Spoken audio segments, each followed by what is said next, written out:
It's important to define up front what we're talking about when we use the word fitness, because you might be thinking it's focused primarily or only on working out. But when we talk about fitness at Men of Iron, we aren't just talking about what splits you're doing in the gym. As we've already talked about from 1 Corinthians 6, everything in our physical experience is equally related to spiritual significance. So when it comes to taking care of the temple of the Holy Spirit that He's entrusted us, it means fitness is a holistic endeavor.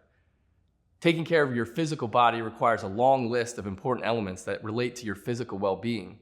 It includes your sleep habits, managing stress and emotions, the quality and quantity of your diet. And yes, that list would also include being active to the ability that God has given you.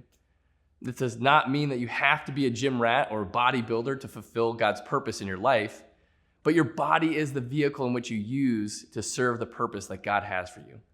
You have people around you who need your gifts and your presence to serve them and point them back to Him.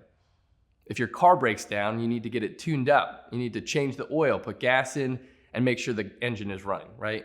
A car that is broken down on the side of the road isn't going anywhere. And the same is true for us and our bodies. It's much harder to serve others, be helpful, or make an impact if we're constantly broken down, tired, and sick. And please know that this does not ignore serious health concerns that might be beyond your control. But as much as you can, you are responsible for your temple's health.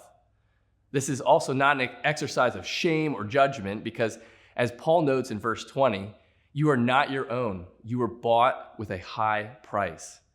See, this is actually an invitation to something greater. God believes you are worth it. God gave everything He had to buy you back from brokenness. He is willing to do anything to have you as His son. You are worth more to Him than you can even imagine. He believes in you, and you should too.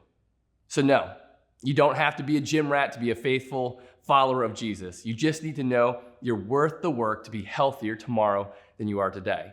And not because of shame, but because you matter to God and you matter to the people around you.